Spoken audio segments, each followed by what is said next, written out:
Ashamaa jira jirtu akkam jirtu nagaa fayyaadha Oromoo biyya lafaarra jirtan hundi keessanuu alaa keessaanuu salamtaan tiyyata sabboonummaa qilleessa gubbaan isin bira hageessu isiniin jaa ajandaan qabadhee dhufe walumaanuu dhageenyaa nafaana bu'aan isiniin jaa mee Oromoo tiyya bultiin tunne lakkuma bubbulluun namni waa harka namni jiru waan harka jenna Oromoon osuma umriidhaan ichi siinuuti waan ajaa'iba tani garran ji'in cufa harkaa jirra hedduu kan nama ajaa'ibsiisu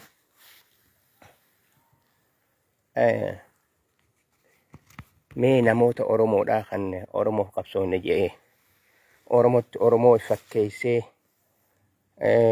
ani hayyuu Oromooti jecha Oromoo dabatti oofu Oromoon oguu karaa dhugaarra dhufte gara qabsoo bilisummaatti luucooyte qabsoo bilisummaarraa gara biraatti micciiruudhaaf qabsoon hidhannoo nu barbaachisu waraana hin feenu jechuun suni mee nama akka saasoosan hunda nama gartee ammaas mootummaa Itoophiyaa tana akkan diigamnetti walitti suphinee Itoophiyaa jalan bishaan dhuguu qabaa manni Oromoodhaa Itoophiyaa jalan haa jiraatu jiru kuni mee qoradhaa naannoo isaa sanitti ilma eenyuuti mee wadha akkanumatti naguma gosa nama gosa isaan ta'in itti maxxansina ilma eenyuuti oguna kana jiru lafumaa ka'e jechuutti hin jiru information wayii hedduun harkadhe jechuudha namni kun oduma deemuuti namni Yaman seena Orgobba seena Yaman seena warra kanaati kan gartee Itoophiyaa warri haasoo hundi isaa warra kana jechuudha Oromoodhaaf dandeessee biyya walabaa takka taatee bilisoomtee jiraachuu hin dandeessu warri jiru warra Orgobbaa jedhamuu fi warreen gartee haadha abbaan garagararraa walitti dhufan mudhii gadii waan biraa mudhii olii waan biraati warri kunu ammallee hojii isaanii itti fufaatuma jedhani qabsoo dhugaadhaa qabsoo uummata Oromoodhaa qabsoo waraana bilisummaa Oromoodhaa uummata Oromootiif hegeree Oromoodhaatiif carraaqu jiru dura dhaabbatanii Itoophiyaa malee hin barbaannu Oromiyaan Itoophiyaa ila deebuu qabdi Itoophiyaan gartee buqqaatee darbamuu deemtu akka dandamachiifnee suphinee bika deebisnaa jaa sirna Minilik oguu kananni dhiiga Oromooti moo lafee Oromooti mee maal isin fakkaata maal isin fakkaata mee Oromooti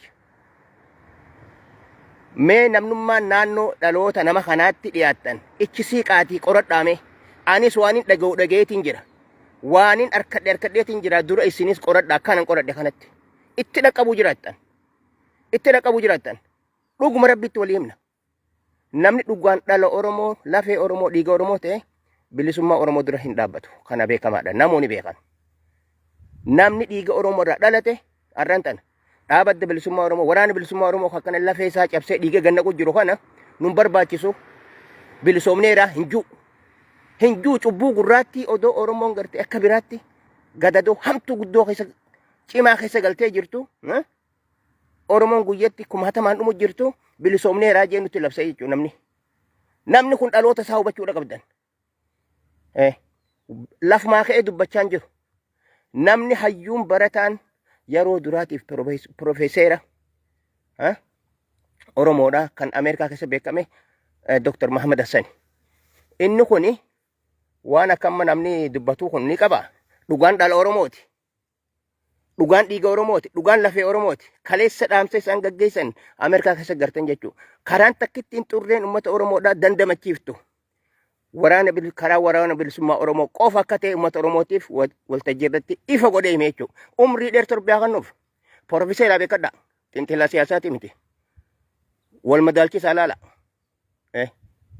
kun dhugaan dhala Oromooti dhugaan seena beekaadha seenaa gadaadhaa seenaa Harargeen ittiin buluu turte sirna gartee Oromoon sirna gadaa keessaa laabaadoriidhaan Harargeen akka afran qalloon akkatti buluu turte hunda lafa kaa'ee jechuudha dhugaan beeka warra biraarraa warra gartee ani abbaa qayrooti abbaa maarreeti qayroo isa dura dhalatte ilma tokko kas dura dhalatte kan haadhaa hojii fuute ana abbaa ilma kanaatiin jetta dubbiin akkasii nama dhibaa jirti qayroon yoo xiqqaatte bara 17-18 dura dhalattee jirti qayroon bilisummaa Oromoodha kaarraan tana naatu feesbuukiidhaan itti gargaaree itti wanna jee anaatti qayroo anaa muree mirti fandaamentaaliin Oromoodha ana malee hin jiru yoon waraana bilisummaa Oromoo kana laamsheessee barbadeessee Oromoo keessaa balleessee malee an gara aangootti dhufuun danda'uun tuni Oromoo jabanadhaati waa eega.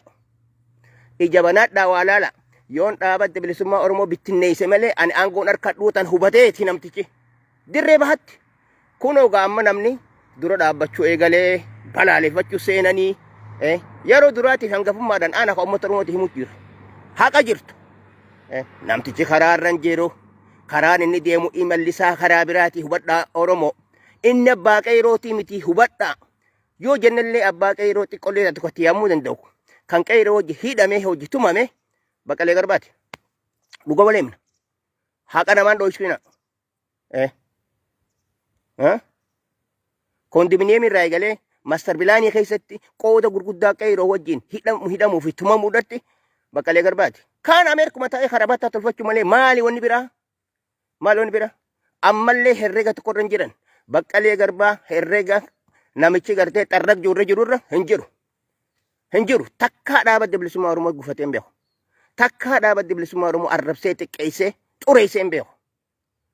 Dooktor Mararaa Guddinaa akkasi.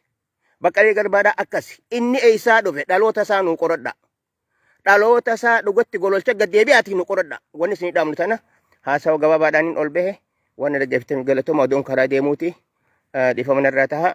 Warri haqa barbaadan dubbii tiyya jala bu'aatii deemaa barbaada. Qoradhaa waan hin arka kana arkaa yoo isin Yamanii galchuu baattan arkuuf jiraattan. Yoo haadhaas gara orgobbaa galchuu baattan arkuuf jiraattan. Deemaa qoradhaa. Qoradhaa deemaati. Akkanumatti harka namaan tumina. Harka namaa tumuun nama salphifti. Waan takka keessoo baddaa namni dhala Oromoodhaa qabsoo Oromoo duran dhaabbatu. Qabsoo dhugaa ta'a uummata Oromoodhaa arra gadadoo kana keessa harka qabdee gara bilisummaatti siisu jirtu. Qabsoo waraanni bilisummaa Oromoo irra jiru qofa akka taate uummanni Oromoodhaa alaafi keessa hubatee jira. Keessaafuu naannoo inni bobbaa Ameerikatti xiyyeeffate keessatti afaan garagalanii mataa keessa dha'u jiran. Baqqalee Garbaa namni tuqan jiru. Tuquuf sin jiran. Akkana. Kanaafuu injifannoon uummata Oromooti Kayroo fi Qarree ija kee banadhu. Ijoolleen qubeedhaa waan ani hime kana herregaan kalkuleeshin kee adda baafadhuuti itti hojjedhu. Nagaan naaturaan siinjaa imala karaaraan deemu jira. Dubbiin na dhibeetiin hanga kana dubbadhe. Injifannoon uummata Oromooti. Oromiyaan oolee bula malee ni bilisooma. Waraanni bilisummaa Oromoo eenyu Ruusiyaan illee dhufu. Ruusiyaa yoo dhufe dura dhaabbatee deebisuu hin danda'u. Ruusiyaa fi Ameerikaa yoo dhufan. Kanneen nama iddirraa dhalatee hin beekne dhugaa rabbitti uummanni Oromoo guututti hin beeku. Hin beeku. Orgobbaa fi waan hin taane wali dhufee akkanarraa wali dhalatee qabsoo Oromoo laamsheessuudhaaf aangoo suitiif ergaa mootummaadhaa gaggeessaa jiran.